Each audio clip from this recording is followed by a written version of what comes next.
Isang magandang tanghali po at hapon po sa bawat isa. Latest weather update tayo ngayon sa ating binabantayang si Bagyong Karina.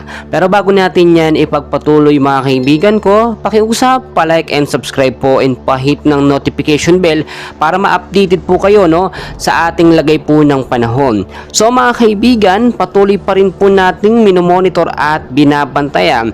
Ito nga pong si Typhoon Karina na ngayon po ay nasa northwestward po over the Philippine Sea pa rin yung kanyang direksyon. At kaninang alas 10 po ng umaga ay namataan po yung sentro or mata nitong si Bagyong Karina na may layo pong 320 kilometers east of Basco, Batanes po mga kaibigan, 405 kilometers naman is of northeast of Apari, Cagayan. So kitang-kita nyo naman sa ating live radar mga kaibigan, na nagbibigay ito ng pag-uulan sa ilang bahagi ng ating bansa. Mabagal din ang pagkilos.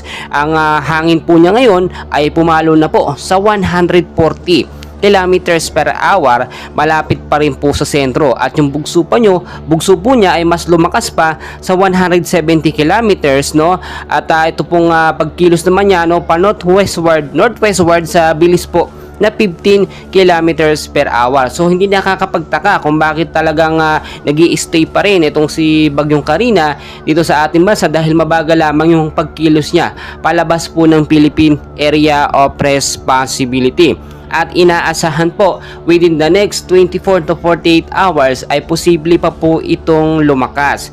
So nakataas na rin po ang storm signal number 1 and 2 sa ilang bahagi po ng ating bansa. Dito po sa may bandang Luzon, Batanes, nakataas pong storm signal number 2, Itbayat, Basco, Mahataw, Uyugan, Ibana, warning 24 hours po yan, obserbahan po natin yan, binabantayan po yan yung bilis po at pagkilos ng hanging Bagyong Karina dyan sa mga lugar po na aking nabanggit. Nakataas din ang signal number 1 dito sa parte naman po the rest po ng Batanes na hindi ko nabanggit. Kasama po dyan ang Babuyan Island, eastern portion ng Isabela, kasama rin po ang ilang bahagi po or northern portion po ng Apayao at Pablo, Santa Maria, northern portion po ng Ilocos Norte. Kasama din po mga kaibigan ang northern portion din ng Aurora, Disanag, Kasiguran, Pulilo Island, at itong northern portion din ng Catanduanes mga kaibigan. Pinag-iingat din po tayo niyan dahil mga apektadong lugar po yan, at nakataas po dyan sa mga lugar na yan ang storm signal number 1 at storm signal number 2. So binabalaan po yung mga aalis po sa hapon at sa gabi, ugaliin po magdala ng payong, jacket, kapote. Panlaban po yan sa biglaang pag-uulan, dahil kung makikita po ninyo pabugso-bugso ang pag-uulan, minsan walang ulan, maya-maya naman after ilang minuto biglang bubuhos po ang malakas na pag-uulan, Narito po nung pagkatala natin sa lakas ng pag-ulan ngayong tanghali hanggang sa hapon, hanggang sa gabi po, yung mga pag-uulan na posible nating maranasan, dito po sa area ng Batanes, Babuyan Island, northern at eastern portion po ng mainland Cagayan, kasama na pong Ilocos Sur, 100 to 200 millimeters po na pag-ulan or tubig ang posible pong bumuhos dyan. So malakas po yun, merong mahina, merong bugso ng biglaan. So mas maganda nakabantay po tayo. Kung wala naman po tayong importanteng gagawin sa labas, mas maganda manatili na lamang po tayo sa ating mga tahanan or sa ating mga bahay.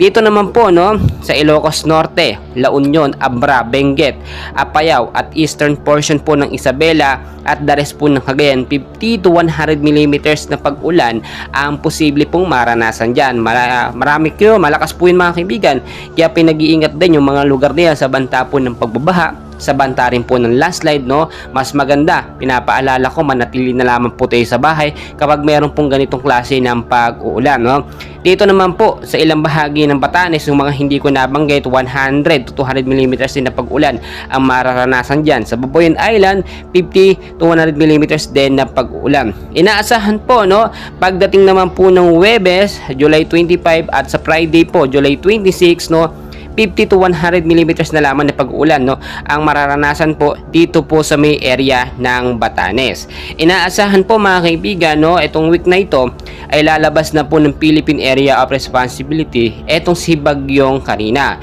Pero may mga minomonitor tayo ngayon na cloud cluster dito sa may bandang silangan, no. Kung makikita nyo, posible itong maging low pressure area at posible ding maging bagyo. Kapag ka meron po kasing nakadikit, no, or may bagyo at merong cloud cluster, eh hinahatak po yan, no, o pinapalakas.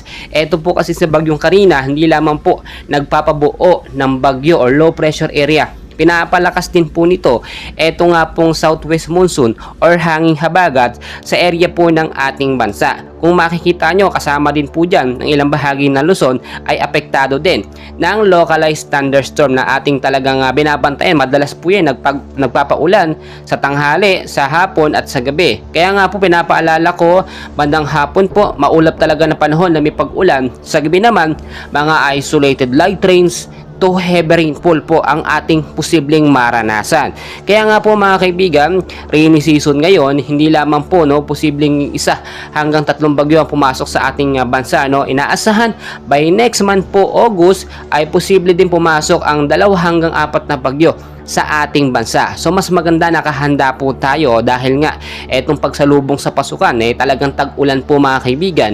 Yung ating mga anak, lagi po nating bilihan na natin ngayon ng mga kapote, payong, jacket, no, at yung may mga service, no, mas maganda i-service nyo na lang, no, sa motor para hindi po mabasa ng pag-uulan. Well mga kaibigan, mamaya po may update ulit tayo sa lagay ng ating panahon. And please pakiusap, huwag nyo pong kalimutan mag-like and subscribe para ma-update